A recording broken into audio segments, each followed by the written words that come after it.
పారిశ్రామిక ఎరువులకు బదులుగా మానవ మూత్రాన్ని ఎరువుగా ఉపయోగించడం పూర్తిగా సాధ్యమే అని శాస్త్రవేత్తలు అంటున్నారు. ఈ క్రమంలో ఒక పరిశోధనా బృందం దోసకాయలు, క్యాబేజీ, టమాటాలను పండించడానికి ప్రయోగాత్మకంగా మూత్రాన్ని ఉపయోగించింది.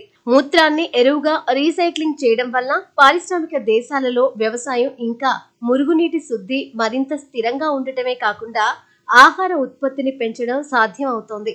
అభివృద్ధి చెందుతున్న దేశాలలో పారిశుధ్యాన్ని మెరుగుపరచడం దీని ద్వారా సాధ్యమేనని పరిశోధకులు అంటున్నారు. గత 12 ఏళ్లుగా అమెరికాలోని గ్రామీణ వెర్మాంట్ ప్రాంతంలో యూరిన్ను సేకరించి రైతులు పంటలకు ఎరువుగా అందిస్తున్నారు. అమెరికాలోని విందామ్ కౌంటీ చుట్టుపక్కల ఇళ్లలో ఉండేవారు 250 మంది సుమారు 45,400 లీటర్ల యూరిన్ను ఏటా ఈ పరిశోధన ప్రోగ్రామ్ కు డొనేట్ చేస్తున్నారు. ఆ యూరిన్ను సంస్థ రీసైకిల్ చేసి ఎరువుగా వాడుతున్నారు.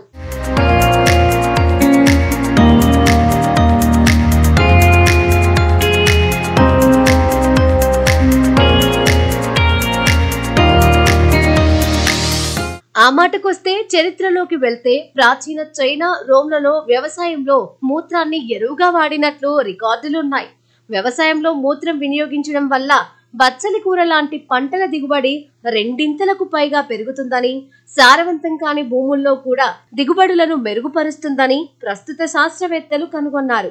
యూరిన్లో ఉండే నైట్రోజన్, ఫాస్ఫరస్ వల్ల అది ఎరువుగా ఉపయోగపడుతుంది. చాలా సాంప్రదాయ పంటలలో వాడే సింథటిక్ ఎరువులలో ఇదే రకమైన పోషకాలను వాడుతున్నారు. కానీ ఈ సింథటిక్ ఎరువుల వల్ల పర్యావరణానికి హాని కలుగుతుంది. నైట్రోజన్ అనే రసాయనం పంటలు ఏపుగా పెరిగేందుకు సహాయపడుతుంది. ఇది నేలపై ఉంటే అక్కడ పంటలు పెరుగుతాయి. యూరిన్ ఎరువు ద్వారా పెరిగిన కూరగాయలలో ఎంత మొత్తంలో జీవ రసాయనాలు ఉంటాయో కనుగొనడంపై పరిశోధన ఇప్పుడు సాగుతుంది. ఈ పరిశోధనల తుది ఫలితాలు రావాల్సి ఉంది. మొత్తానికైతే వ్యర్థం అనుకుంటున్న మానవ మూత్రం నుంచి పంటకు పనికొచ్చే ఎరువులను రాబట్టడం గొప్ప పరిశోధన అనే చెప్పాలి.